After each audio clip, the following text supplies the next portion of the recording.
Hi, everybody. It's episode 490 of PodQuest.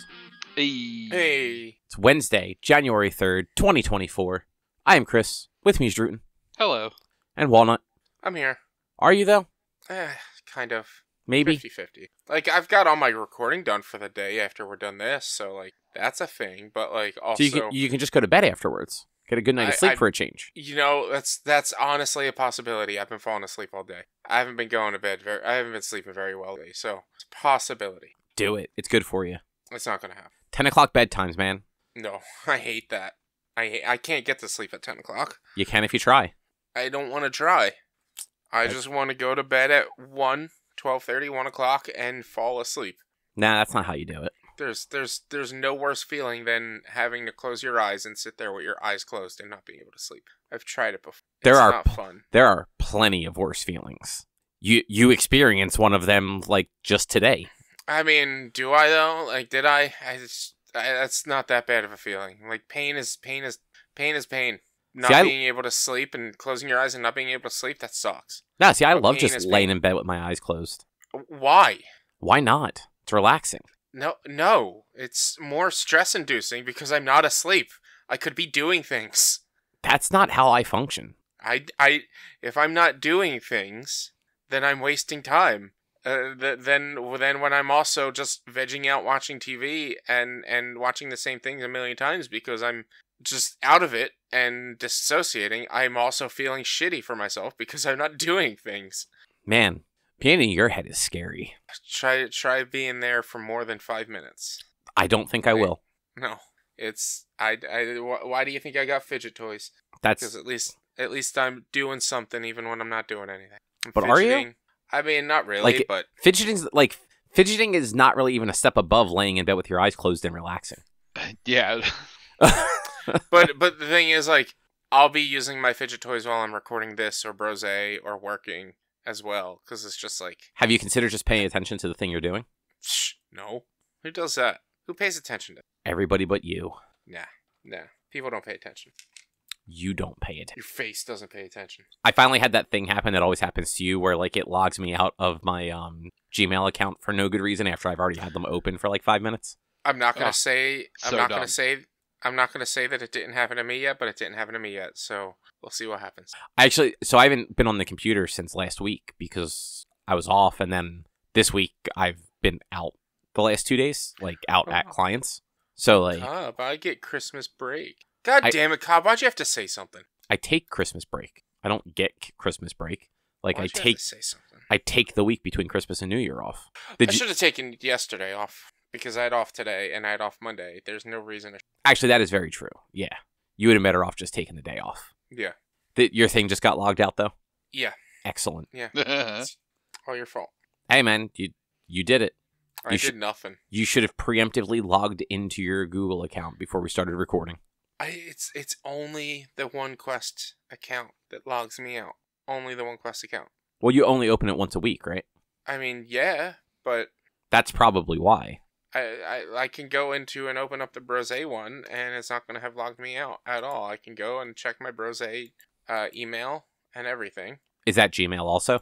Yeah. Is it at gmail.com? It's at Gmail. It's not at... So that's why, like, we have an actual domain linked with ours, so it forces you to do a little more security. But we also have a little more flexibility with what we can do. Because why not, right? I don't think that... No, it is. Like, I can go in there and do all sorts of stuff. I can make you aliases. Shit, what's her name? Electra. Jennifer Gardner. Oh, yeah. There you go. That's it. Jennifer Gardner. I could make you an alias called Electra. Could be anyone that emails Electra at one-quest.com, and it could go to you. We just all gotta be different aliases from Alias. I've never seen the show, like, in any real way. Neither have I. I know it's a J.J. Abrams joint. Yes. Before he was J.J. Abrams. Mm-hmm. He was just Jonathan Abrams. I don't know if that's true.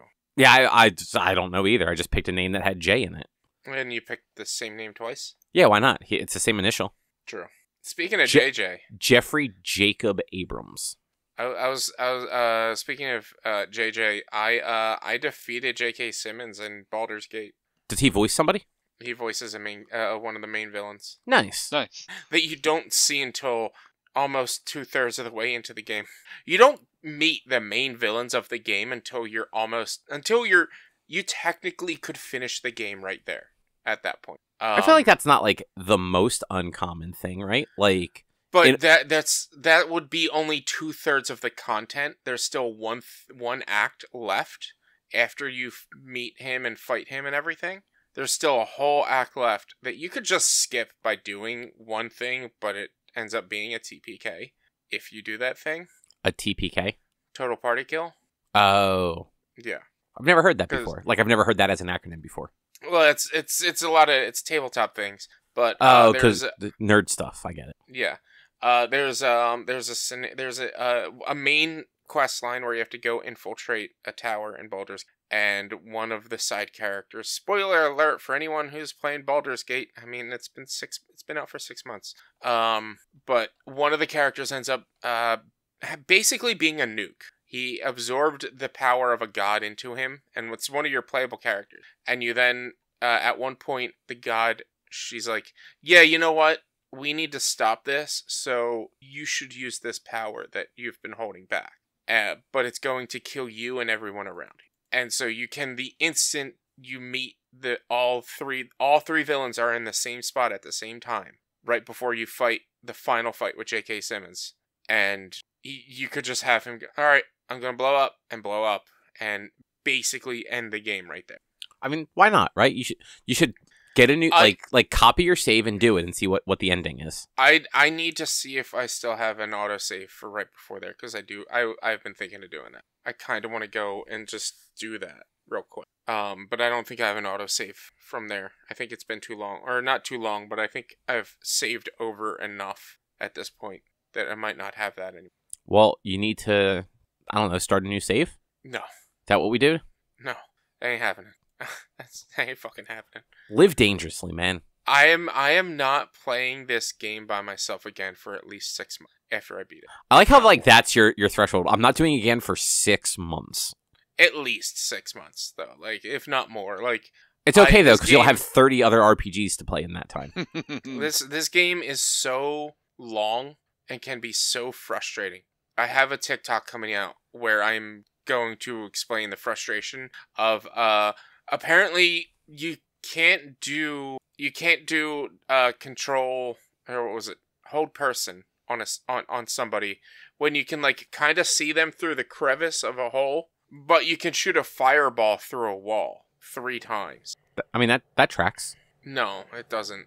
And the fight that the control person, like, the control person, me not making that because because I went to go use the control person, I had to step away, they had an opportunity attack. That's fine. Or hold person, that's fine. But the 3 fireballs 3 turns in a row from an enemy who's on the ground floor and I'm on the 3rd floor, and the ground floor outside on top of that, and is shooting a fireball directly through the wall into an enemy, into my characters on the 2nd floor, and my characters on the 3rd floor are getting affected by it. Fuck you. That's not how this works. It could be, though. No, it's not. That's not how Fireball works. Fireball is you shoot a beam, or you shoot a miniature fireball to a point, and once it reaches that point, it expands and explodes. But it does wrap around walls to an extent, but in order for it doesn't go through walls. And it went through a wall to hit my character, and it went through the floor to hit the characters on top of it. So mad. So mad. So mad. Because I would have won that fight. Oh, it's funny, though. And like, it's not, but it is. I lost like 2 hours because... And I didn't really lose 2 hours, because to get from where my last autosave was to that point, it might not take that long now that I'm not going to be exploring as much, but maybe it will. But, like, I didn't know I was getting into a fight at the time that I did. It was a complete accident. Had I known I was going to get into a big fight, I would have saved beforehand. The autosaves don't happen frequently enough in this fucking game, and it pisses me off. It really does. It's funny, I didn't have any trouble with that stuff. Granted, you've played far more than I have, but... Autosaves happen beyond that happen when you pass a threshold, like when you pass a point on the map. So you can, like, and I guess like it's a horizontal or vertical point on the map, but like if you pass that point again, it doesn't re-autosave. So if you're on a wide map and you're looking around north and you then go to the south, and at those times that you're moving up north and then going south, heading upwards, you would have autosaved, and then heading to the east, you would have autosaved, and then like going back down, crossing that plane that you already crossed, there's no autosave there that time.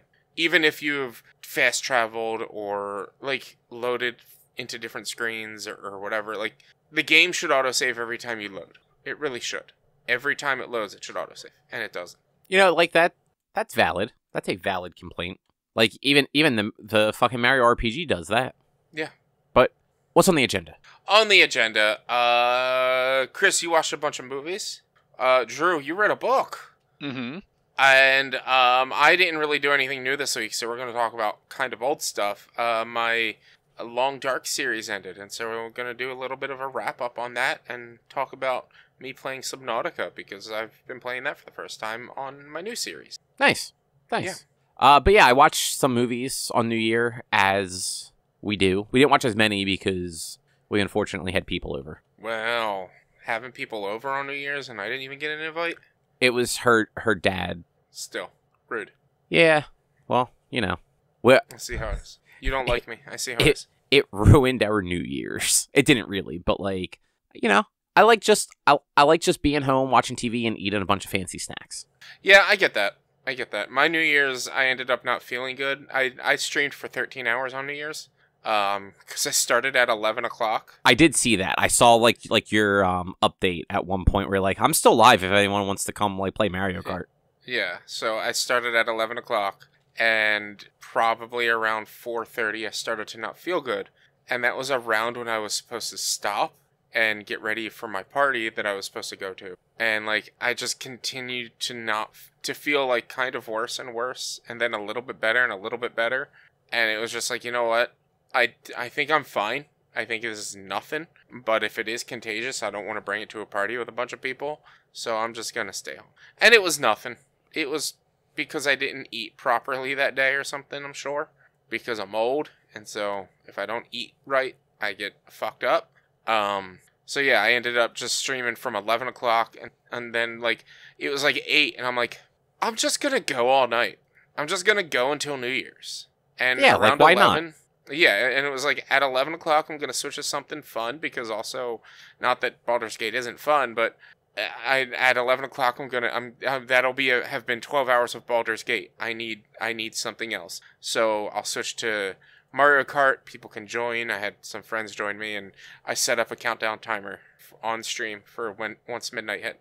Which, you know, like that's a fun thing to do. Yeah.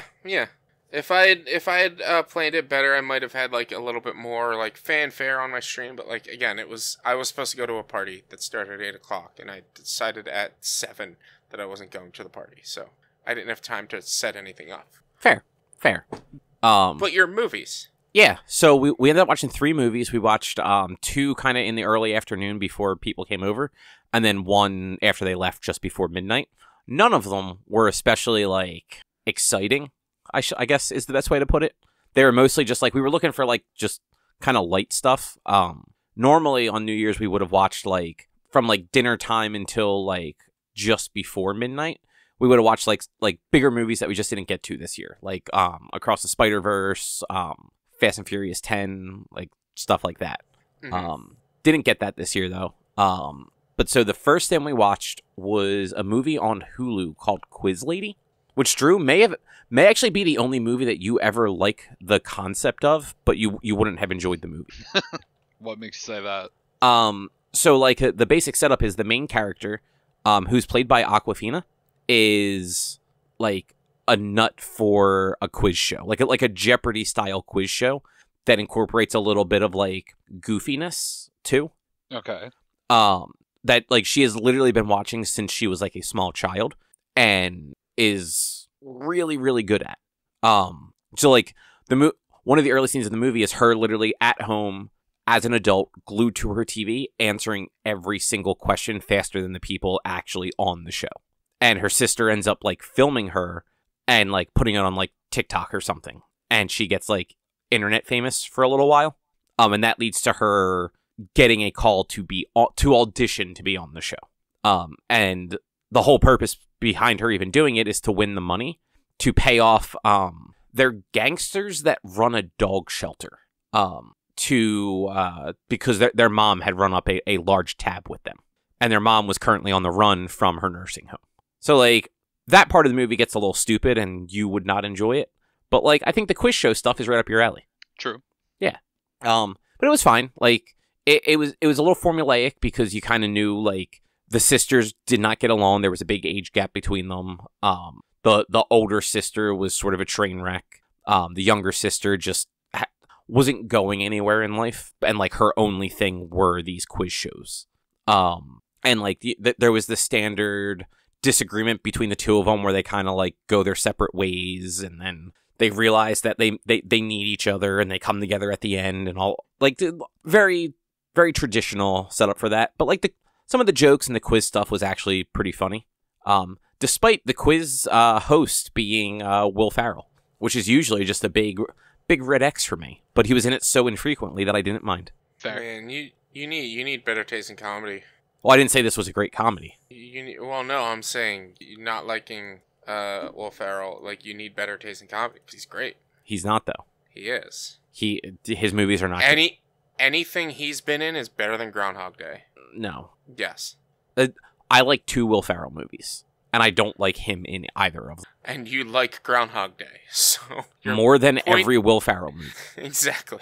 Like, I just don't think he's funny, and plenty of people don't. Like, I think he is best when he's not being the caricature that he plays in everything. Mm-hmm. So, like, in this, he was not that caricature, and it worked. And a lot of stuff, though, like, he's that same stupid character that he was, like, in The Office and Old School and Step Brothers and all those movies. Mm-hmm. But yeah, like, this was one of those. Quiz Lady was one of those. It's totally fine, but nothing to write home about. Formulaic, but whatever. The second one we watched was A Haunting in Venice, which is the third of Kenneth Branagh's Hercule Poirot movies that he's been making over the last, like, 6 or so years. So it's a sequel to Murder on the Orient Express and Death on the Nile, like the Agatha Christie novels. In this one, it's 10 years after Death on the Nile, and he is retired in Venice, not taking cases, just kind of living his life, getting pastries delivered twice a day. Good stuff. And then he gets an invite to a seance, which is just weird. And the movie ends up being it leans a little bit into, like, some horror tropes, which I thought was interesting because the other 2 movies did not. But it's still like a whodunit at the end of the day. And I think these movies, like, while they're based on very old books, they're still generally pretty well done. Like, the casting is usually good. Kenneth Branagh as Poirot is actually really good. Kenneth Branagh is Gilderoy Lockhart, in case you don't know, from the Harry Potter movies. Mm-hmm. And he directed the first Thor. And when does Hill House come into this? It doesn't. We're in Venice. Yeah, Haunting in Hill House. No, the Hill House was in America. Yeah, but, like, Hill House is all over the place, isn't it? Like, no. So the second one. No. So it's a haunting in Hill House, a haunting, the haunting of Bly Manor in England, and now a haunting in Venice. Like, this is all part of the Flanagan verse. Yeah, so, like, this we're all the same actors in this as in Hill House, and, like, that's how that show went, right? I don't remember how it goes. I thought it was supposed to be anthology. But actually, the haunting show. So most of the Flanagan stuff, just to segue, that is what he does. He does that, like, if he likes working with somebody, he just keeps hiring them. Yeah. And then, like, you know, he'll hire different people, and if he likes working with those people, he'll hire them to be in, like, the next thing. Mm-hmm. Which, like, works out usually because, like, you start recognizing the people and the things. You're like, okay, they were good in the last thing. Like, they will probably be good in this thing. Yeah. In this case, though, much like Death on the Nile and Murder on the Orient Express, other than Hercule, everybody else is different. Mm-hmm. So, like, no characters really like carry on between the two because they're all very, like, they're set in whatever they are. Like, everyone. The first 2 in particular were, like, people going somewhere. So the first one was a bunch of people on the Orient Express going to wherever that train went. And it just turns out that a lot of them had some sort of connection back to the person that was murdered. So that's where all that stuff kind of comes in, and that's where the whodunit part of it comes in. Death on the Nile is, I think it's like a wedding party, if I remember correctly. So like everybody is connected somehow, but there's a couple people that are not connected through the wedding. They just happen to be on the boat, but knew the people. So like that's where that side comes from. And this one is actually everyone kind of knows each other in one way or another, but no one really likes each other. Yeah. But I thought that like the ending and finding out like what was actually happening was actually pretty cool in this one, because I didn't expect it. I thought it was the kid. There's a kid in this movie. The kid's fucking creepy as shit. He seems to control the father, like his father. It's always the kid. It's always the kid, even when it's not. It's always the kid. But like this kid was so creepy right up to the very end. The kid's very last scene, after you know who done it, was still fucking creepy. But it wasn't him. Like, spoilers, it wasn't the kid. It was somebody else, and I didn't expect who it was. But I mean, it probably, you know what, the kid at the end of it, you missed the post-credit scene where the kid turned around and was like, yeah, like it could. You know what? It could have been. You never know. It's like that movie Identity, man. It's like the movie Identity. I don't know what movie you're talking about. Is it called Identity? Let me just double check and make sure it's called Identity before I start slandering a name called Identity. Movie 2003. Yes, the John Cusack movie. Oh, okay. I do remember that movie. Yeah, where like they're all personalities in somebody's head. And right. One of them is a murderer. One of the personalities is a murderer, and it ends up being like they all end up stuck in a hotel fighting each other for some reason. And it was like, I don't know. It's like a two-world thing, and it ends up being the kid was the murderer the whole time, and he ended up killing the person who survived because you didn't think he did, or he ended up surviving with the person who survived, and they just thought it was a child, and it ended up being a murder. It was a weird movie with probably most definitely a terrible display of what DID is actually like, but it was the kid. That does sound like a... I vaguely remember that movie, and I feel like it was not a good movie. I mean, 7.5 on IMDb, 63 on Rotten Tomatoes. So like, okay, so it's not the worst movie. It's an average movie. Like it wasn't. It just the way they handle DID in general is just bad, which is like, common for everything all the time and everything. Yes. But yeah, like. This movie was I would actually recommend watching A Haunting in Venice if you've liked the previous two movies. Mm-hmm. If you didn't like them, then you're not going to like this one either. I've never seen them. I will be 100% honest. All three of these movies I've never heard of. I have talked about both of them in the past, so way to pay attention. No. All three of these movies you're talking about today. Oh, I thought you meant... Lady, Haunting in Venice, and the next one. I feel like I might have heard of the next one. I don't know. But yeah, I'm pretty sure I've not heard of any of these movies. Man. Definitely Quiz Lady and Haunting in Venice, for sure. Get connected, man. A Haunting in Venice actually it was in theaters in like September. Mm-hmm. Like it's actually a new movie. If it's not superheroes or giant monsters fighting each other, it does not peak. Get better interests. Godzilla Minus One is a fantastic movie. Sounded bad when you explained it to us. No, it's fantastic, man. It's probably worse than all three of these movies. No.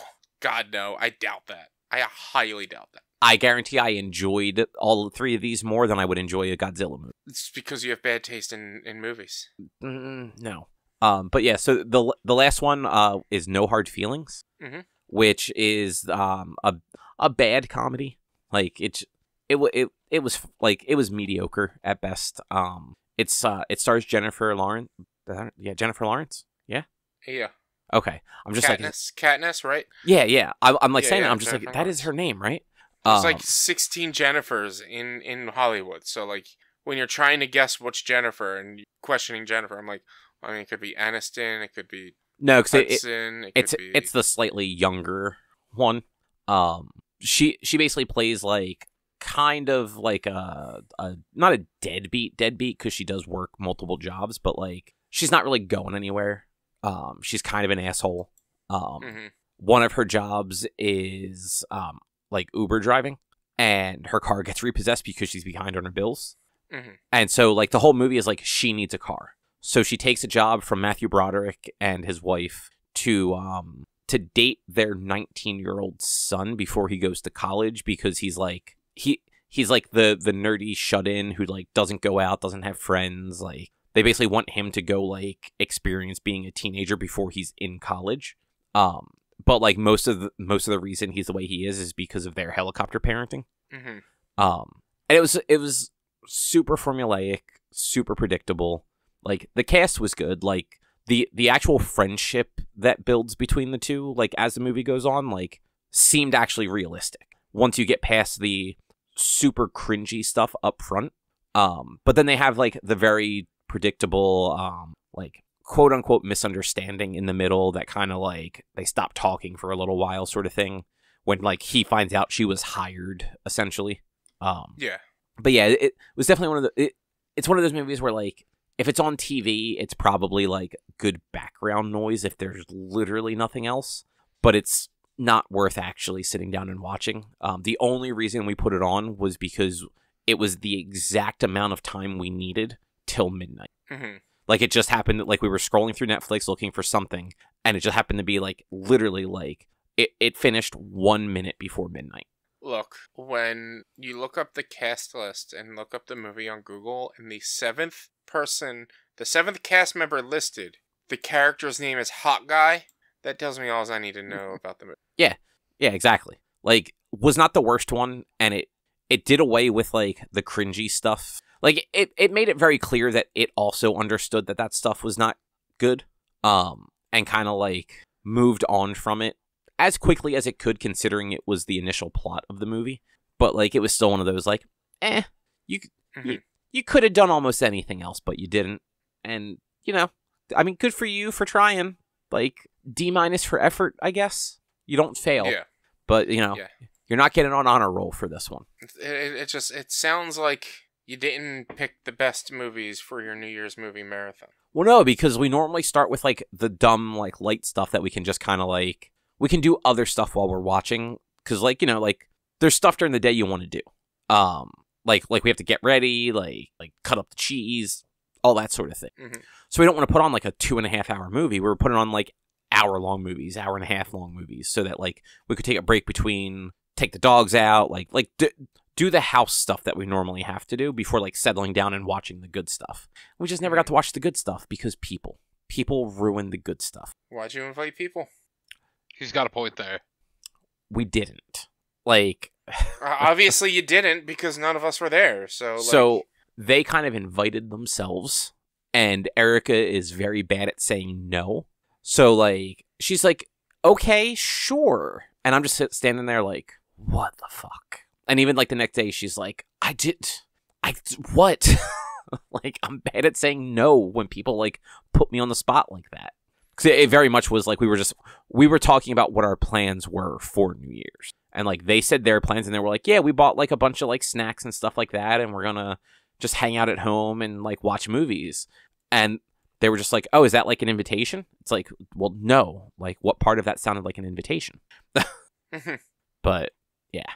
So, that's, man, it was a bummer. Just gonna say that. So, it was a set of 3, like, A Haunting in Venice, again. I had a good time with that one. That one was not a bad movie. While I'm not, like, the biggest fan of whodunits, I think these ones are fun. I think a lot of it is because, like, they have good eclectic casts, and it's very classic stories. The other 2 were just kind of mediocre comedies. Like, they had their funny moments, but they were also pretty predictable in, like, what beats they were going to hit. So, you know, could have been worse. Yeah. But, Drew, you read a book about I did. boys and knights. And emo, because I'm an emo sad boy. This all tracks. It does. Where Are Your Boys Tonight? The Oral History of Emo's Mainstream Explosion from 1999 to 2008. By Chris Payne. He used to work for Billboard, got fired during the pandemic, and was like, I'm going to write this book. And it's a collection of interviews with, like, a whole hell of a lot of people involved in the, like, emo scene in that time frame, from band members like Pete Wentz and Patrick Stump and Gabe Saporta to just, like, kind of other, like, bloggers, other journalists, record label people, pretty much you name it. like some level of people at every level of the scene have at least a couple lines somewhere in this book. Which is pretty cool. Yeah. Were there any like notable or memorable stories? There were a few. I made a note in my phone of a couple interesting tidbits. Way back before, or like as Dashboard started, Chris Carrabba played in Newfound Glory for a tour. Really? Yeah, because Chad was in a different band that was also doing a tour at the same time Newfound Glory was about to do their first tour.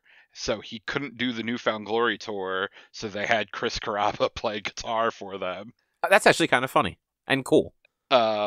Gerard Way almost never did My Chem because he almost became the writer for Spider-Man. Wow. He apparently had an offer, but was too worried people would give him way too much shit, so he declined it, and then eventually started My Chem. You know, the rest is history. I wonder how he almost did Spider-Man at that point.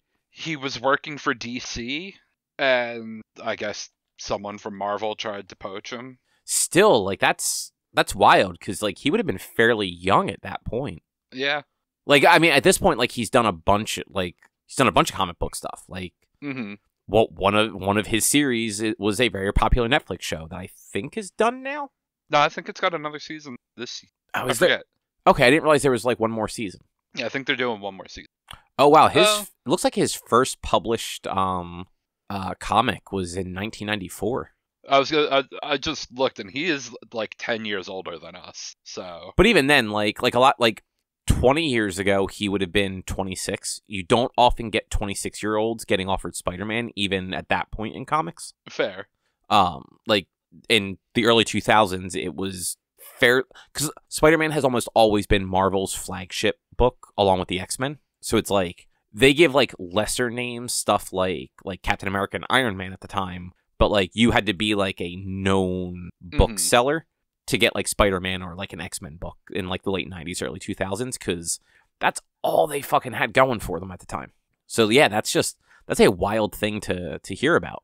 Also, somebody needs to go update the fucking Wikipedia page for Newfound Glory and add Chris Carrabba to the touring substitutes or something like that. Yeah. I'm actually kind of surprised it wouldn't be on there, But yeah, let's see. Apparently, pretty much everyone at some point in this book shits on Brand New. Oh, nice. Or at the very least, maybe not like their music, because everyone there's a pretty wide acceptance of Brand New being one of the like forerunners in the scene. But it seems like everyone fucking hated most of the members of that band. I was gonna say, from what I know, like, if it's not everybody, there's at least one person in that band that is just a super sack of shit. Well, I mean, aside from the allegations against their singer, which, I mean, he admitted to. Okay, that's... I didn't want to say that because I couldn't remember if it was that band or not. Yes. But, but it also seems like the drummer, nobody seemed to have anything bad to say about their drummer. Everyone else in the band at different times would catch comments about being, fuck those guys, I hated them. Nice. But their music was, it was like, oh my god, here's this brand new album. Fuck, it's so good. We gotta make something that sounds like this. But fuck their guitarist or whatever. I mean, the biggest feud was between Brand New and Taking Back Sunday. Right, because they're both Long Island bands. Well, it's also somebody in Brand New was a founding member of Taking Back Sunday. Yeah, I forget, but yeah, I don't remember who in the band was, but one of them, like, I don't think they ever did any like, I don't think anything was ever released with them on it, but like they started with Taking Back Sunday, and then I guess went and did this band. Maybe they got kicked out of Brand New. No, of Taking Back Sunday to start Brand New. Well, and then also there was drama over, like, a girl, because of course there was. Yeah, I mean, that makes sense.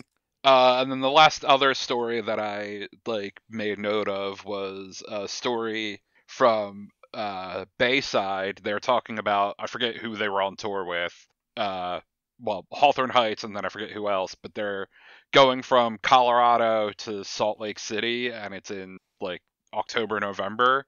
so the weather sucked. And they hit a patch of black ice. They were in a van. Everyone else on the tour had buses, so they were driving themselves. They hit a patch of black ice, crazy crash.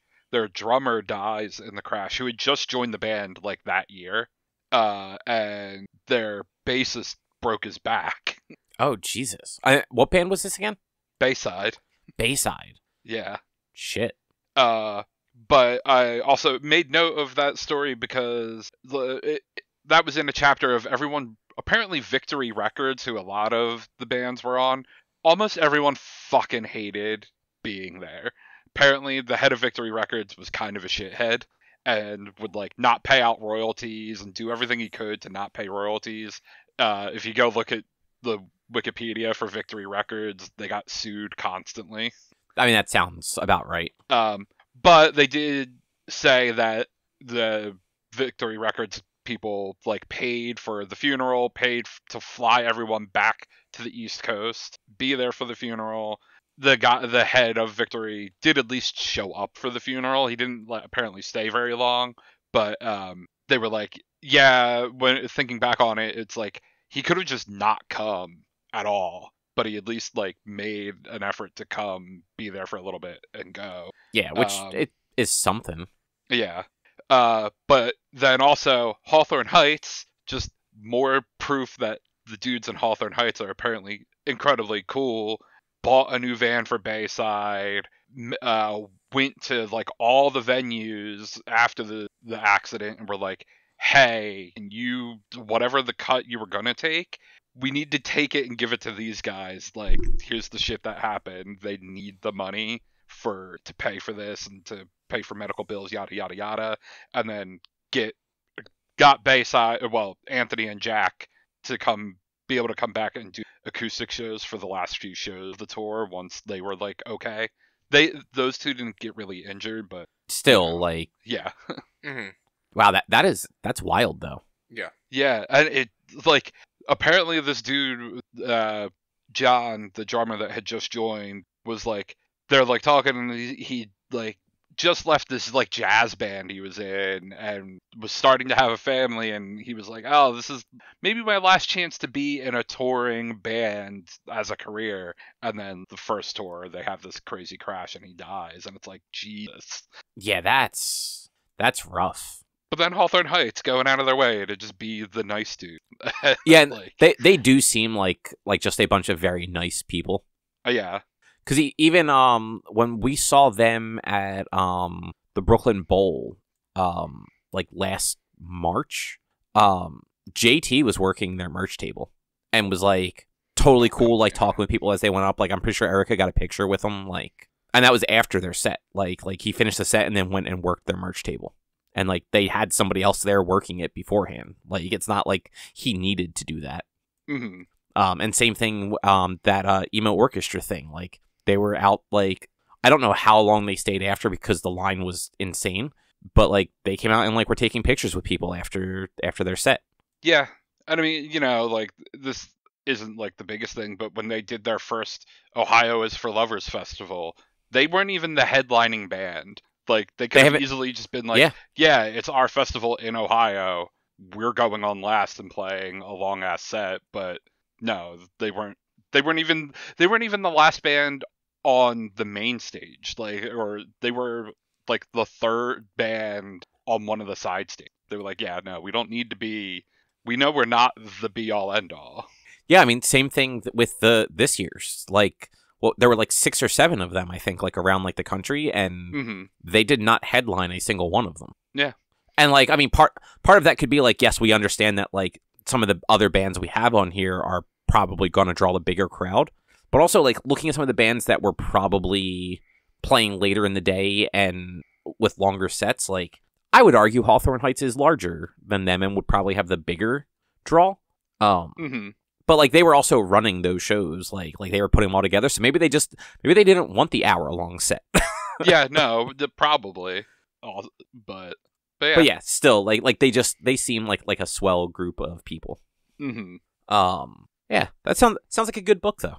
Yeah, you know, I kind of wish some points, like, I knew the direct questions that were asked to get the answers, and like what exactly the dynamic of the interviews was, because it seems like sometimes there's people directly playing off the answers other people gave, and it was like, okay, were like the four of these people on a conference call, or was it just had a bunch of different interviews kind of spliced bits together? So it's like sometimes a little confusing about like, okay, how do we get from this to this? But why is Gabe answering a question now when Anthony from Bayside was just talking? Or like, but otherwise, like, it goes way deep in a whole bunch of shit about emo, and talks about New Jersey a whole lot, because There New were a Jersey lot was, of like, those bands from here.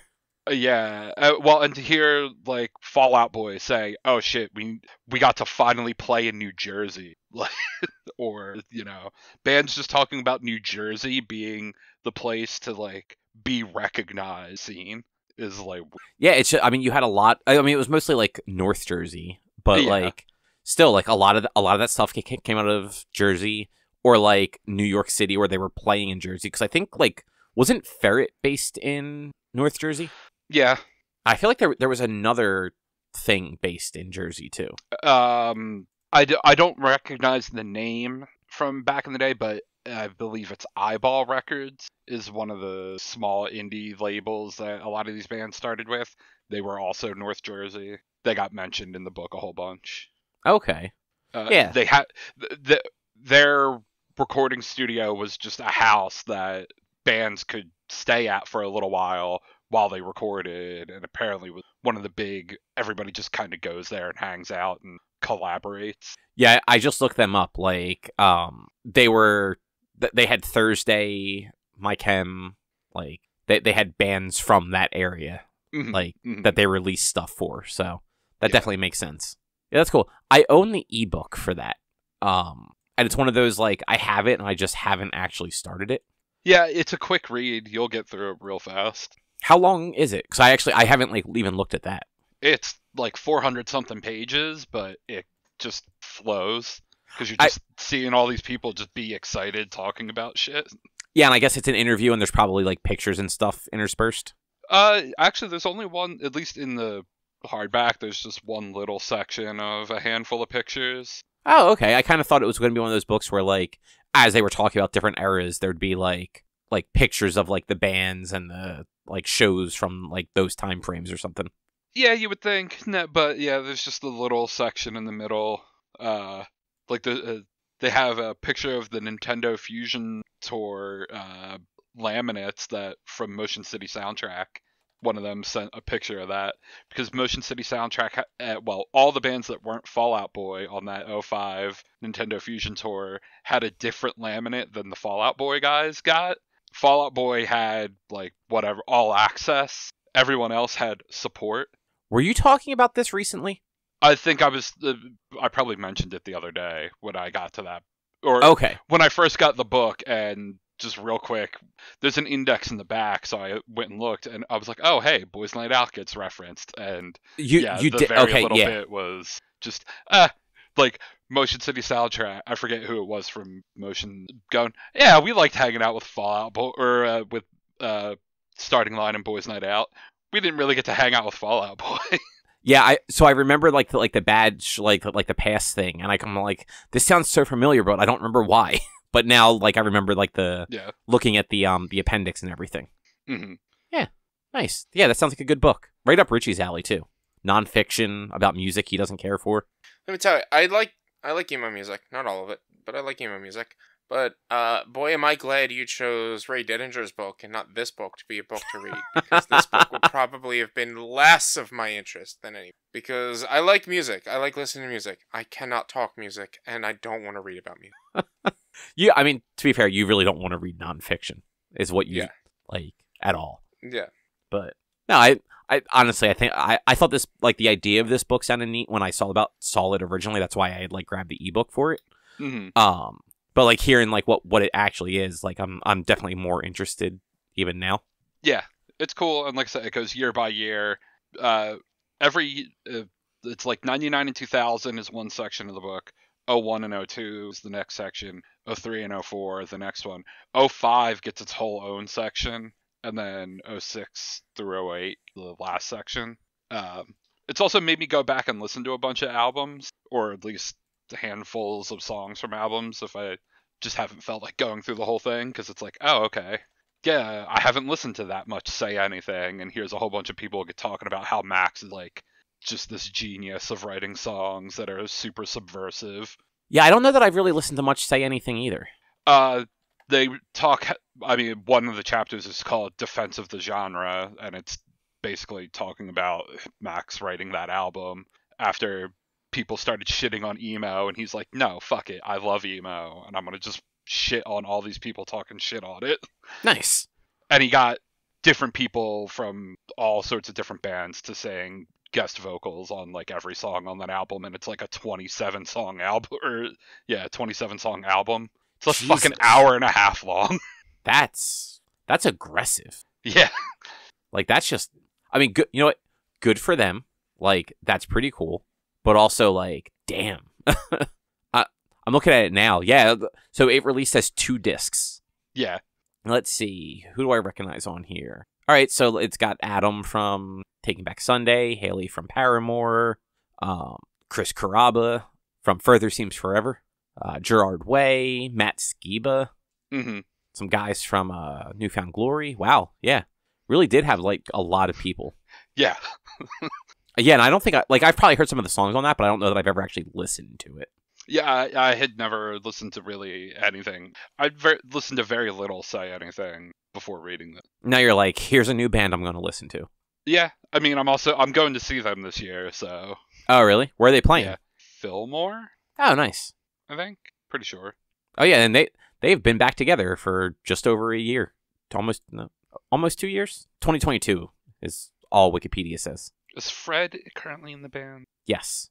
I mean, there is a Fred in the band. Okay. The touring member is Fred Masciero, who was in Taking Back Sunday and Breaking Pangea. Yeah, he's at least a touring member for Say Anything right now. Rich, what's your favorite Say Anything song? That one. All right, I'll allow it. Alive with the Glory of Love is about the Holocaust, Richie. There you go. It's got history to it. There you go. That's absolutely my favorite. 100%. It's a pretty good song. Oh yeah, I just looked up their website. Yeah, they're playing the Fillmore in May. Yep. Should be a good time. Do you know who they're playing with? I don't remember. Their site doesn't, at least like the page that lists all the dates doesn't say. I wonder if Ticketmaster says. Probably not. Hey, if you click on the I know it might be just them. Hold on. If anyone's going to... let me check Spotify. Their thing usually is pretty good about... Well, Ticketmaster and Live Nation usually show who is listed for the event when you click on more info. Yeah. Oh, damn, that show is sold out, too. Oh, yeah. $200 resale right now. Nice. Is it? I mean, no, but... Is there anything else you want to say about the book, though? Nah, I think that covers it. Well, Rich, in that case, would you like to talk a little bit about it's The Long Dark, right? Yeah, The Long and Dark. And Subnautica. But first, we were talking concerts. As you guys were talking, I jumped onto Facebook real quick, and I got a StubHub notification about the Stardew concert. Don't look them up. How much do you think I could get tickets for the Stardew concert? $300. Drew? Where is it? Where is it, Cobb? The Man in Philly. Okay, yeah, makes sense. 75 on StubHub. On StubHub. And this is for a sold out show. That people are reselling on StubHub. I'm gonna stick with the lowest being 75. And Cobb, you said 300? Yeah. $586 for one ticket. That's the lowest price right now? That's the only price. That's insane. Where does it say what seats they are? I looked. It was, I don't know. It was like a balcony or something. I don't remember. Okay, so not orchestra seating. Is it the nighttime one or the afternoon? It was the 5 o'clock show. So afternoon in the balcony, $500. $586. That's absurd. Per ticket. So if you and your partner wanted to go, you need $1,000 to see a Stardew Valley concert. Man, it was less expensive to go to Adjacent for 2 days. Right? with the fancy VIP tickets at that. I mean, I'll just play the game. I don't need to see. I $560. I'll just play the game. That's ridiculous. Yeah, those tickets were absurd. Like, I managed to grab them because, like, it was like a gift for Erica. So, like, I was on there at 10 o'clock or whenever they went on, and the site was just a fucking disaster. It kept crashing. Like, they had no idea. They were not prepared for it at all. And, like, their ticket buying site's garbage to begin with. And I think you tried to do it 2 hours later, maybe 3. I think I tried to do it throughout the whole day, and at one point I was like even 10 minutes. It was like throughout the day I kept trying, and like it kept crashing initially, and then it was saying there were no tickets available, but then it was saying there was tickets available. Tickets that were available were only ADA tickets, and I'm like, oh, I'm not going and sitting on the floor at the ADA area. Like, it's like how like a movie theater has that spot for a wheelchair. That's kind of the stuff that they had available. And it's just like, well, this sucks. I don't get to see the concert of one of my favorite games of all time.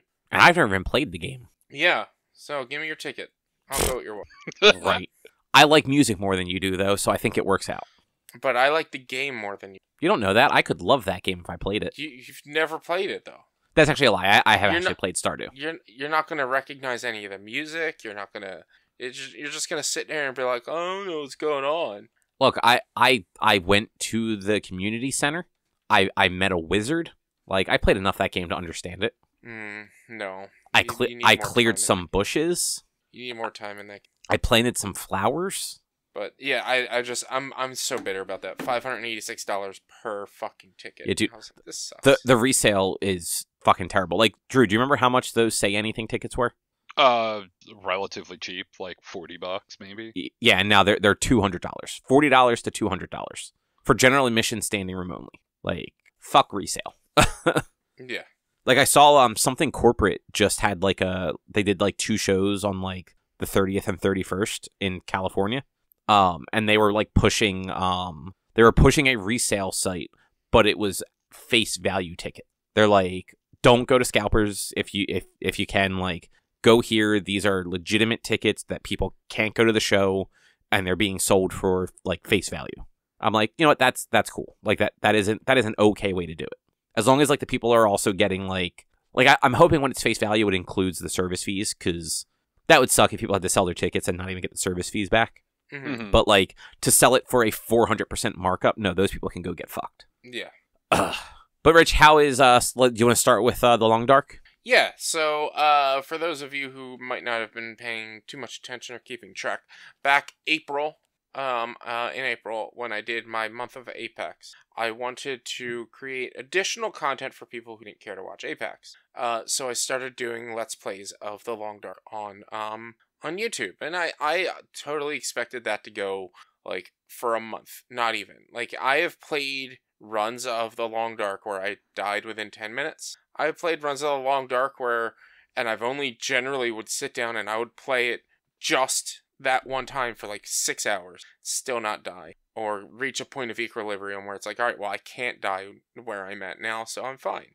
And so I decided to finally do a Let's Play, start making some Let's Play stuff, when I back in April, and 42 episodes later, not 42 weeks though, because there were there were a couple of weeks where I was doing 2 episodes. But 42 episodes later, it finally came to its end. Each episode averages anywhere between 25 to 40 minutes long. So, am I misremembering, or did you have another survival game you were doing too, like that you were alternating between? I mean, I am doing, or even prior to the Subnautica, it was The Long Dark for a while, and then it was 7 Days to Die and The Long. Okay, I'm thinking of 7 Days to Die. I remember seeing those also. Yeah. I mean, 7 Days to Die, I've had now 3 series go, and 7 Days to Die, 1 because of a catastrophic issue with the save that crashed, 1 because I actually died twice, and it's a permadeath series, and then this one that I'm currently going now, that I'm about to reach day 10. I just recorded day 9 today. The Long Dark, it was the whole idea was I'll play about an hour or so a day until I die, as long as I can, and cut every hour into a half hour or less, turned into a half hour or more, and just see where this can go. and it's kind of sad to see my first series officially end. I feel like I might have forced that ending. And I the way it ended, I'm a little dissatisfied because there was just like, so what happened? If you guys have never played The Long Dark, which the two of you I don't believe ever have, it is a straight up survival game. There's crafting, but there's no base building. It is, you have to break into houses that are uninhabited and sleep in those houses, sleep in those buildings, and you have to worry about your food, your health, your temperature, because it takes place, you're in Alaska, or no, you're in Canada. You're like in the Canadian wilderness, the deep north, or the far north. And you're just stuck on, like, I guess it's like a peninsula or an island or something after your plane crashed, and you have to deal with wolves that'll come and attack you, timber wolves that'll like hunt you in packs, bears, mooses, deer. You'll see, like, there's no squirrels, but there's rabbits that you can catch and eat and things like that. And you just have to survive. That is literally the whole point of the game. For the most part, there are story modes. There are story and chapters that are in there, but all I did was sandbox. And you just explore and survive for as long as possible. Making sure that your armor, and not your armor, but your clothes, your equipment don't break. Making sure to clean the guns out that you get so that they don't jam. And like just constantly worrying about food or warmth or water or this or that, the other. And it like, so there would be times where, like, even in the 42 episodes, which were roughly recorded over the course of almost about 50 plus hours. It's kind of crazy how long you can actually get some of these to go. Yeah. There were several instances where I was very near death. And I was able to come out alive. I was able to, like, there were like 3 or 4 times I just got lost out in a blizzard. Severely lost out in a blizzard. And, like, I barely found my way home. Barely made my way home.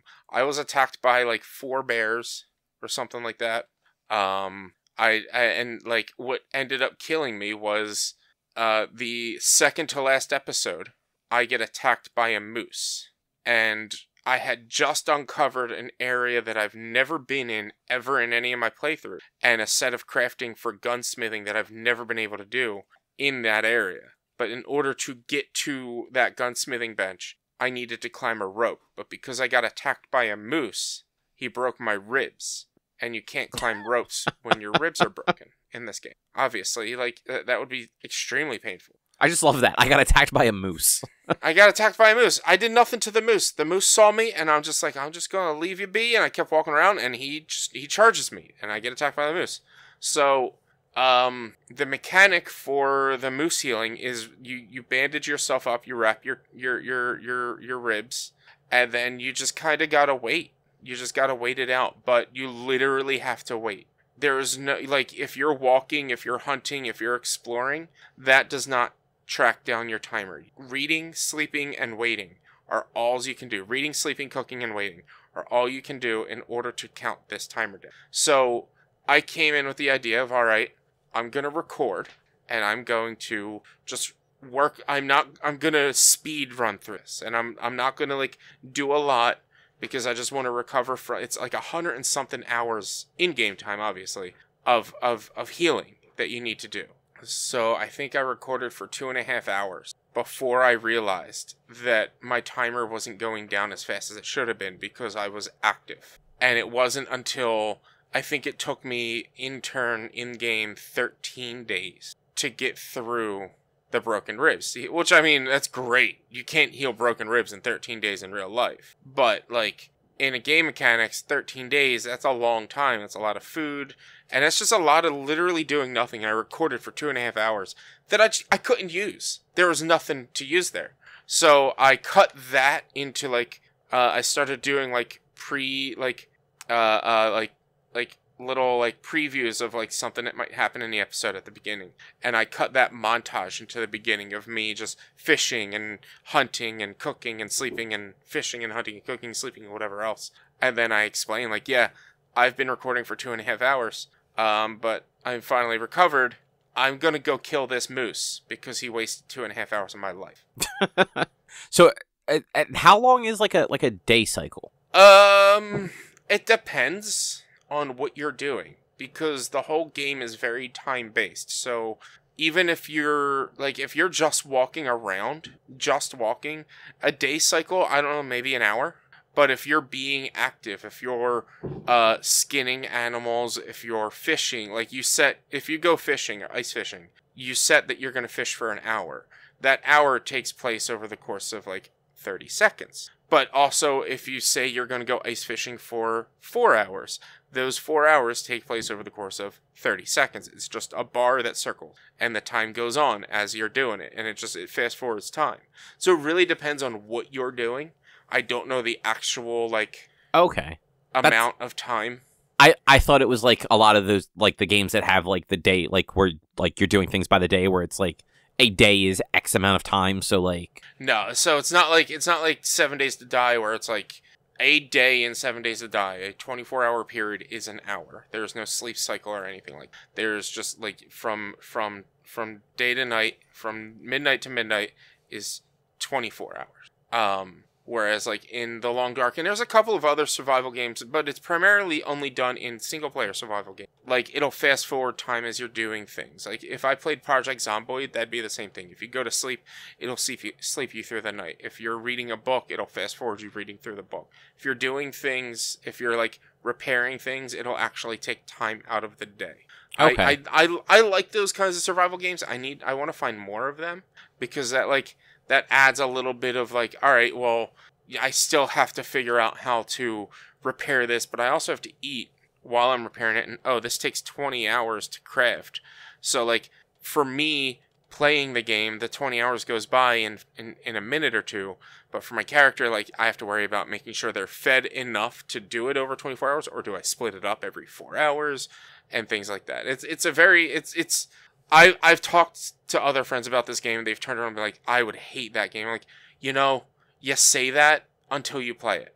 This is just one of those games where, you'll get lost in it. It's not a particularly very beautiful game, but it can have some beautiful scenery. It's just the art style doesn't lead to it being, the most spectacular looking thing out there. But yeah, so I decide to go kill this moose, and I have to go all the way back to where the moose originally attacked me and walk around the area where the moose attacked me to get to the gunsmithing bench to make some bullets, to make ammo, basically. And I crafted 30-something revolver shells, and I could have crafted more. And my dumbass, I forgot my hunting rifle, which I had 9 hunting rifles. And this is where I screwed up. I could have been all right, I'm going to go get my hunting rifle, come back, and then fight the moose. No, I was fuck this. This moose is dying today. And so I go after the moose, and I spend all 36 rifle bullets into this moose, and I kill it. And I'm feasting on this moose, and I skin it. And it was rabid and you died? No, but he attacked me once or twice, so he broke my ribs again when I was fighting him. So when your ribs are broken, you have a limited to how much you can carry. Your stamina bar is limited as well. And so I ended up with 0 ammo and nothing on me, with a hawk of moose meat, which puts out a scent, and timber wolves, which are wolves that won't just pounce on you and fight you. They will just snap at you a bit here and there. They decided to come and attack me after I finished fighting the moose. So in this case, they did attack you.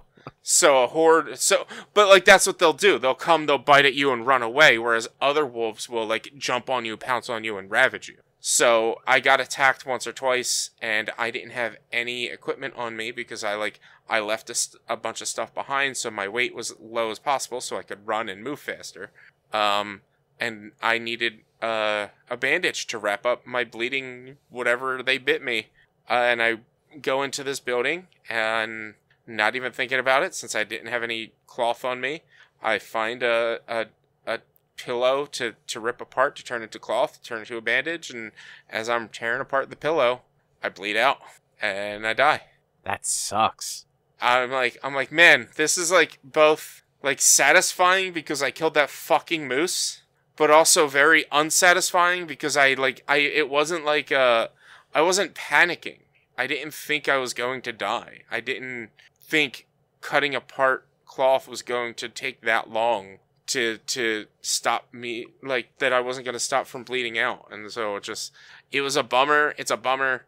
I absolutely love that game. It's fantastic. You love survival games, you'll definitely love this one.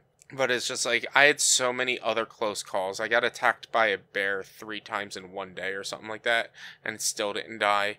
The literal 2 days before, the day before the first moose attack, I almost died by getting attacked by a wolf that I wasn't expecting to see. And then walking on top of live electrical wires that I didn't realize were going to burn me. In a panic. Like, that would have been a really satisfying death. Like, I finally get into this building, and then, oh, there's a wolf there, apparently, which the community has dubbed Fluffy, is always in one of the 2 rooms that have these crafting benches.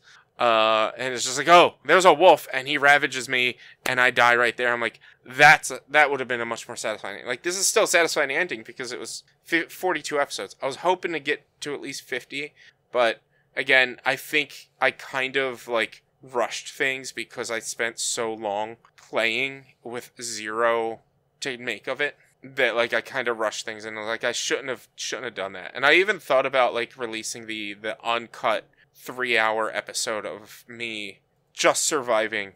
It would have been a lot of just playing the game, because I purposely wasn't talking when I was doing that part, because the plan was every morning I would wake up and catch people up, like, hey, here's what I did yesterday, and here's and like, just find so it's easier to not content. have your, like, talking going on there.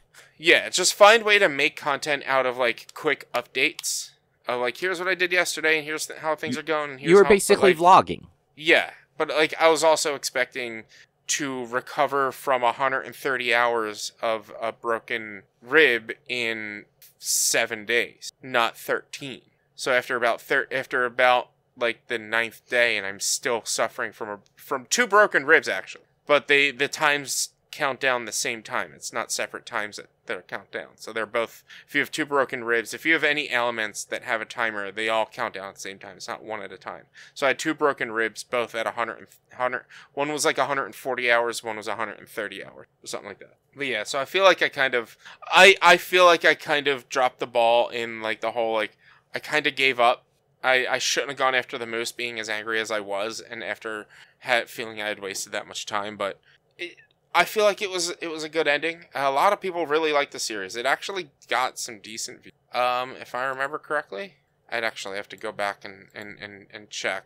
There were some episodes, like, I was getting comments on the show where it's like, yeah, I've never heard of this game before, I've never seen it, and YouTube decides to suggest me watch it 40 episodes, or like 38 episodes in, or something like that. I guess I'm here now, and I'm gonna follow. And I'm like, I appreciate the follow. Thank you, YouTube. I vaguely remember you mentioning that before. Yeah. I think, I don't know if it was on here or, like, on Discord or something. Yeah. But how are you enjoying your new one then, Subnautica? Subnautica. Hold on. I think, was that line? Was it only 41 episodes? I thought it was, unless I didn't add the last episode to the playlist. I know it was 42. So for some reason, YouTube's only saying 41. But, like, YouTube is dumb. YouTube is dumb. One of my episodes reached 102 viewers so far. Like, that's the highest view. My first episode was 117 views. Which Nice. is, like, wild. 9 likes. Like, people like that series, like that show, I like that game. Subnautica is fun. It's another survival game, but this one is actually very story based. I didn't realize that. Yeah, Subnautica is not. It can be sandbox, but it is not strictly sandbox. It is a story based. It is a story based game where you crash land on a planet that's just basically water world. There's like a couple of islands, and you have to survive until rescue comes. At the point that just released, rescue should be coming soon. So, like, my Let's Play, like, I'm 3 episodes in. I recorded today more, but I'm 3 episodes in, and I'm expecting to get rescue soon. Hints for next episode. The rescue ship should be landing by the end of next episode. So it's like, it makes you think that it's going to be a quick game, but it's very misleading because of stuff that happens. And I'm trying to be a little coy because I don't want to, like, obviously You people don't want to who know spoil this game, your new show. I don't want to spoil my new show. Like, obviously people who've played this game or who know this game know what happens. I've seen other people play this game, so I knew what was coming up, so like I kind of planned it to be that way as well. But yeah, it's a fun game. It's just this one, it's a lot of downtime and grinding for material. It's not like other survival games where like you can just get by like, you know, investigating different areas, because it relies very heavily on crafting.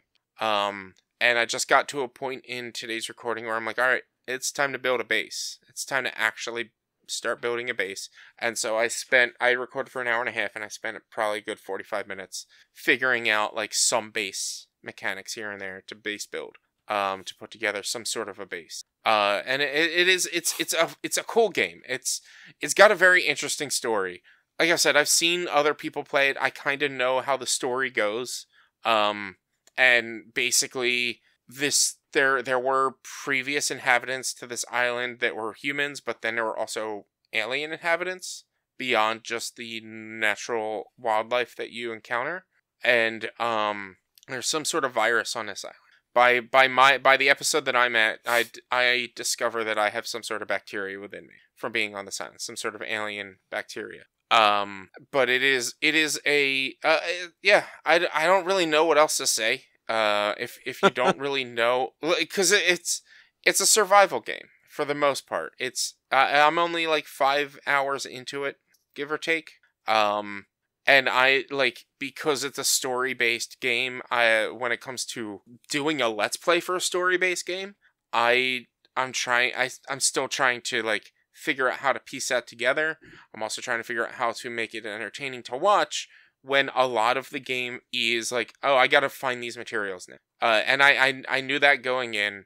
For instance, when you get the submarine can only go to a depth of about 200 meters. Then to go further below, you need to craft upgrades for your submarine. So I need to find the upgrade bench to be able to upgrade my submarine. I need to find the schematics for a moon pool so that I can dock my submarine into my base so that I can upgrade my submarine. I need to find the mechanics for the upgrades themselves. So it is a lot of like, all right, uncovering the surface and then going a little bit further, and then finding supplies again, and then going a little bit further. So it is very like back and forthy kind of. Like I said, I spent 45 minutes on just moving to a new base, gathering all my supplies from one base and moving it to a new base. And it's like it can be a little slow at times, I guess. But it's a fun game. There is a way. I think there's a difficulty where like you can set it to where they make it a little bit easier if you don't want to worry about the crafting and survival, and it's just you want the story. You still have to worry about like crafting and getting supplies, but like you don't have to worry about your food and your water. Really, is what they turn that on. Okay. This is not a permadeath series that I'm doing though, because this is it's my first time playing this game, and I am not that good at this game to be like, all right, well, I'm gonna play permadeath because I actually want to know the story. Now maybe sometime down the line, if I get good enough, I can do a permadeath playthrough. But right now, it's just I'm playing. You want to experience it first. I want to experience it.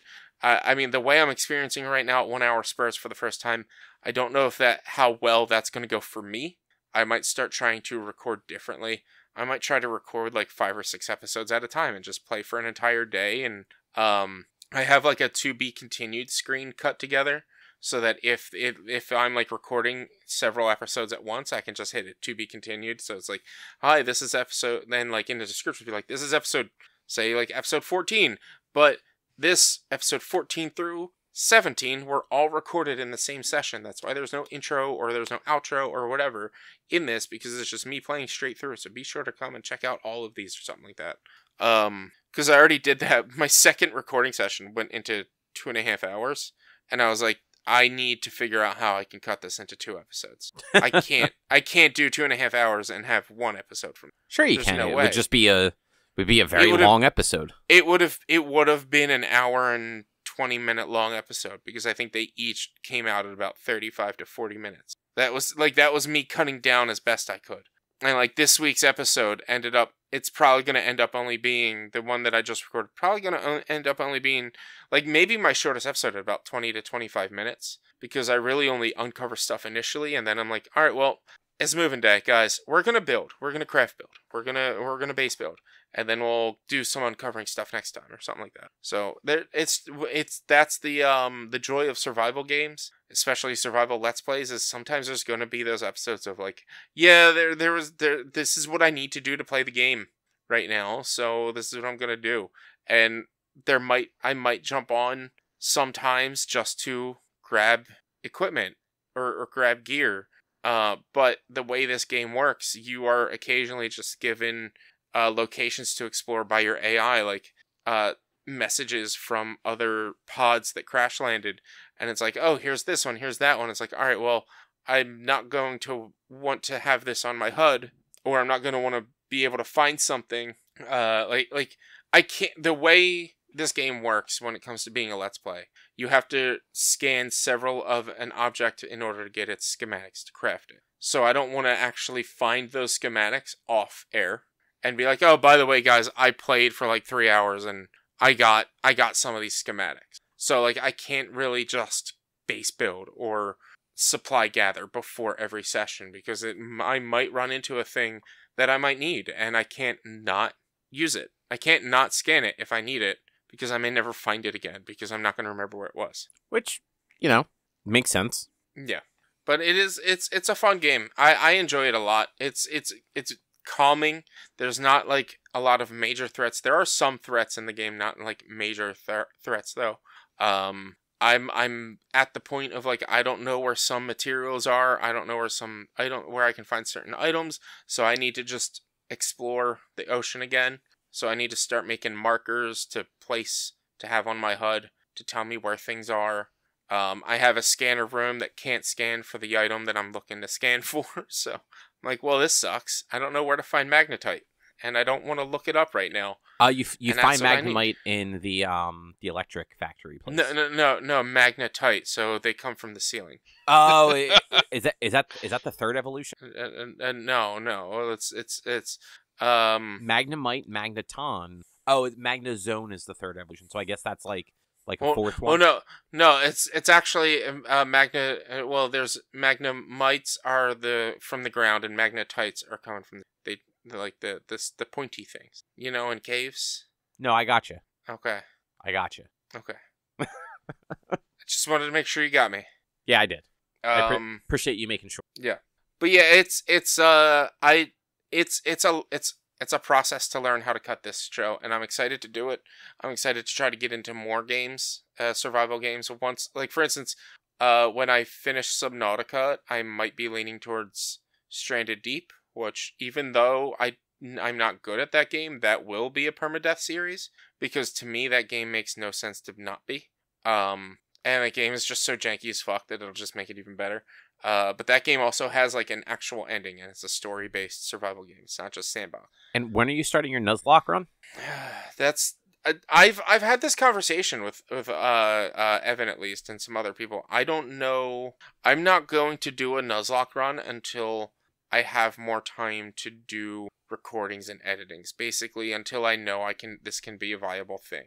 Okay. Because unless I do that on stream and then cut it together on YouTube or as an episode, because there's going to be a lot of just like, all right, I gotta train, I gotta level up my Pokemon, I gotta make them stronger, or oh no, my Pokemon just died, so I now need to pick the next one, which I gotta level them up now, and figuring out and understanding where like maybe the best EV training spots would be.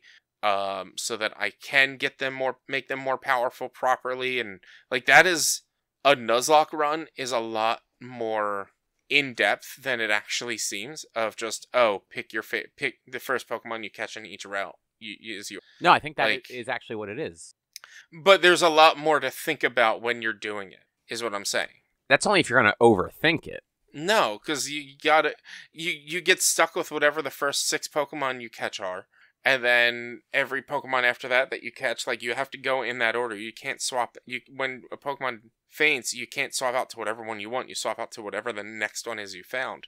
And you can only do like one per route or whatever. And so it's like, all right, well then leveling up this Pokemon. But even if I'm not trying to overthink it to figure out where the best EV spots are and whatnot, even just leveling up a Pokemon from say 5 to 20 takes like 2 hours. Unless I have like a fast forward mod or whatever game mode bullshit stuff that would be on there to play it faster. But like, it's still, there's a lot of downtime. And there's also, it was just going to be a lot of recording of me sitting there playing the game. So, that would 100% be a vlog style. Here's what I did. Oh yeah, which makes the most sense. I would record it with me like maybe reacting, and then I would cut it to me like scripting it and saying point A, B, C, and D. Here's what happened in this 20-minute episode. But yeah, I don't think a Nuzlocke, at least for me in the way I cut and edit and am releasing these shows, I don't think a Nuzlocke is going to work for me. Or the way you overthink it, and you're not just you won't just roll into it and hope for the best. Yeah, I mean, like if anything, a Nuzlocke would work for me on stream better than it would on a Let's Play series. You know, that's true. Yeah, you could just like something that do it once like, a week or whatever. Yeah, like that's the thing. Like when it comes to these Let's Play series, it has to be something that I can play for an hour to an hour and a half once a week and get content out of. Right. If I can't do that, like it's like doing a Let's Play series of like a long ass RPG. Like, all right, maybe I can play. Maybe I can't play an RPG an hour a week and post something. I would need to play like several hours a week to post a Let's Play of that. Yeah, like, unless you were literally just playing like an hour a day and posting just that unedited hour, essentially. Yeah. Which then at that point, like, might as well just stream it. Or like, but like, say if I wanted to do like a Super Mario Bros. Let's Play, like I could probably record like, yeah, I'm gonna play Super Mario Bros. And see how good I can get. But you hate the best games ever made, so you'll never do that. I said Super Mario Bros. Not Super Mario World. I thought you didn't like any of them. I thought you just weren't a fan of the platforming. I mean, not really, but I like the 3D ones more than I like the 2D ones. I'm more of a 3D. When it comes to gaming in general, if it's not 3D, I'm not gonna like it. I'm most likely not gonna have as much fun with it, at least. What a millennial. Look, you guys are too. There are some like old school 2D games that I still rock, and like some like Stardew Valley, my favorite game of all time. One of my favorite games of all time is a 2D top-down isometric game. Like that's different though. Like the top-down and isometric stuff is just like that is a different style. It's not like a 2D platformer. But like even friggin' Hollow Knight is a 2D game. It's fucking beautiful. It's a fantastic game. Yeah. Ori and the Blind Forest and Ori the Will of the Wisps. Okay, those are good. 2D games. They're amazing. They're amazing games, but it's just like And hey, give them credit. They're 2.5D. Yeah, and maybe that's more that what half does it for you. Like that slightly addition to dimension does it for me. You're right. Like, so you just have to play all of your 2D games on a 3DS from now on. Yeah, maybe, or just not play 2D games anymore. I don't know. I'm gonna do Metroid Fusion soon. Oh, nice. I've been wanting to play. I've never played that, so I think Zero Mission is on the thing too, isn't it? No, no. Zero Mission is that? Which one is Zero Mission? Zero Mission is like the updated original Metroid, and cause you never finished that, right? Because of that one stupid section where like you were just fucked. Well, or did you eventually get back to finish it? No, I never finished the original Metroid and it wasn't because I was fucked. If I got to a point, it was because if you die, you have to spend 20 minutes or more just getting re-prepared and re-powered up, and I didn't know how to get a Metroid off of me. I was having trouble, and there was like no specific ice beam or anything, if I remember correctly. So like I didn't want to spend the time to learn that segment to get to Mother Brain. I was just like, fuck this game. But like it was also the same with like Zelda 2. I played all of Zelda 2 with the exception of the like getting to Ganon and like beating the game, because to do that in one life or in like 3 lives, it is absolutely unreasonable. So you're a quitter is what you're saying. No, collision detection in that game is fucking terrible. No, I remember seeing you play that when you were trying to play it. But yeah, Zero Mission is like it's the Game Boy Advance remake of the original Metroid, and it's like a legitimate remake. Like they changed a lot. Even the Kraid fight, he is like the big monstery one from like Super Metroid and Metroid Fusion. He's not the weird little dude from the 8-bit version. Mm-hmm. And they added a mission where Samus is in the Zero suit, hence why Smash Brothers has Zero Suit Samus. But like knowing that you hadn't like had a great experience with the original 8-bit game, you might like that one more if you're in the mood for it. I had a decent experience with the original 8-bit game until the end. That's what I mean. It's not worth it. It's not worth the frustration at the end, and it's not worth taking that 20 plus minutes every time you die to refill your everything to go and die again, and then spend 20 minutes to refill it all again. Yeah, that's why you play the one that's got quality of life from 20 years later. Yeah, that's also from 20 years ago. That's not on the Switch though. Oh, okay. Oh, you know what? I must have actually been playing the Game Boy Advance game then. Yeah, I mean Fusion's on the Switch. So Fusion came out on the Switch a few months back, and that's why I'm going to play that at some point. That's a very good one too. There's a couple. There's Minish Cap is on the Switch, I believe, or Spirit also Tracks, a great game. One or the other. Spirit Tracks was a DS game, so it's Minish Cap. I think the Oracle games might be on the Game Boy. Time and Seasons. Yeah, those are on there, I believe. And then what was the other one? The Mario and Luigi Superstar Saga RPG is on there, which is amazing, and I want to play that again. So like there's a couple on there that like I will play and dedicate time to playing, but like generally if your game's not a 2.5D game, I'm probably not gonna, unless I have severe nostalgia for it. Like I've been begging to get Vector Man on the Sega Genesis emulator. Like I want Vector Man on there. I love that game. That game is fantastic. I also want any of the other Sonics on that fucking system. What's on there now? Sonic 2, which I may be the only person who thinks this, but I also didn't really play Sonic 2 a lot. Sonic 2 is my least favorite of the Sonic games on the Genesis. No, Sonic 2 is actually the best one. Sonic 3 was my favorite, and Sonic 3, but I didn't have Sonic 2. We had Sonic 1 and we had Sonic 3. I mean, honestly, like Sonic 1 and 2 are very good. I think Sonic 3 is the worst of those. It doesn't look very good, and I don't know. I didn't have a lot of fun with Sonic 3. I love Sonic 3. Because you played it as a child. Yeah, well, yeah. But you didn't play Sonic 2 as a child, so no. Your entire view is skewed. So I don't know it as well, but it's also just in general the fucking Switch emulator just sucks. Like yeah, I haven't played many of the Sega games on there. It's not even just, it's all of them. I was playing what was I playing? Punch Out last week, and like the timing just is terrible. Like the timing to get, like there's such input lag in that emulator.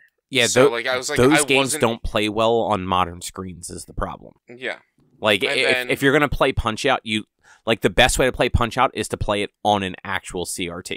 And then like most of the there's games that run worse on the emulator on Switch than they did in their actual cartridge version, which is just awesome. I mean, yeah, like I know at least the NES and SNES emulators, like they weren't even actually made by Nintendo. Nintendo just used open source emulators. Yeah. And this is probably the hottest take. Most of the art style of most of the SNES games I cannot stand. Yeah, that's a bad take. I like the art style, like there's a lot of I've played in every, as far as I can remember, at one point or another, I've played or tried every one of the games that are available, or almost every one of the games that are available on the Switch Online's expansion pass. And most of the SNES games have such a terrible art style that I just can't get it. I'm just like, this looks bad. This just does not look good. There are plenty of games that did look bad, but the games that looked good still look good. Well, yeah, like I'm not saying they look bad now. I'm just saying there are a lot of games on Switch's SNES that just don't look good Well, in and general. to like a lot of the games that they've put on those emulators are also shit games. Yeah. Like if you like look at the actual like good games, and they're the ones that look great. Like the Mario games, the Zelda games, the Metroids. Like those games look good still. But like yeah, random fucking game that Capcom released in 1992 on the SNES. No, that game looks like shit because they coded it in 15 minutes and then just fucking vomited out some pixel art. But anything else either you guys want to talk about? No. Let's wrap this up then. I mean, do we want to discuss Mickey Mouse? I mean, I don't. Do you? I mean, he's public domain now.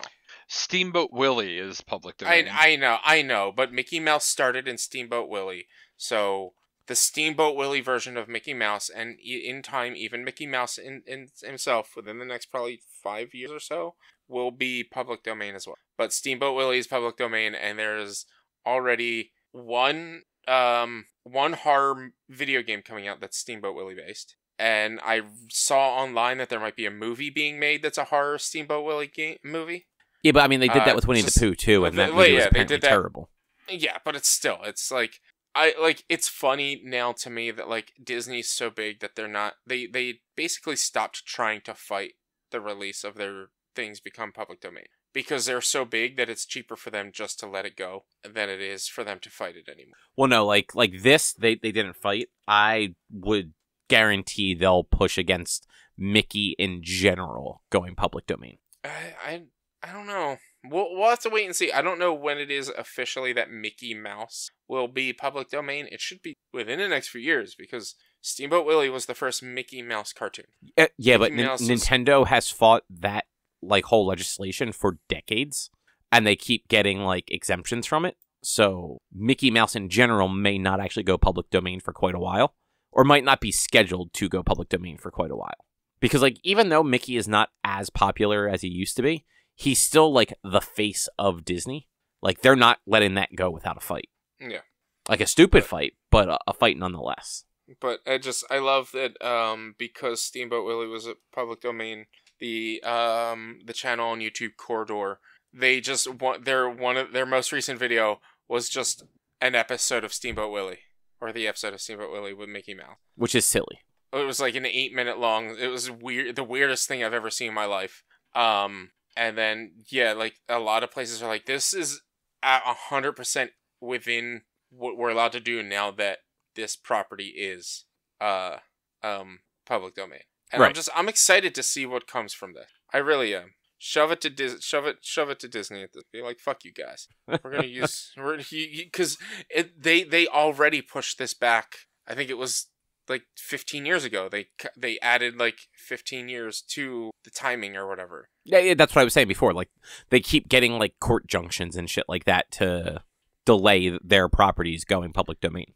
Well, but like the what they did, it wasn't just their properties; it was every property. Like they worked with the government to change they did it the specifically for themselmes. Like they didn't give a shit about anybody else. Yeah, they did it for themselves, but it was like all properties were no longer that were going to be public domain that year weren't, and then they stopped fighting it. They're not fighting because they make too much money elsewhere, and it's not worth it to them. Like how much money they're gonna lose from their properties being public domain.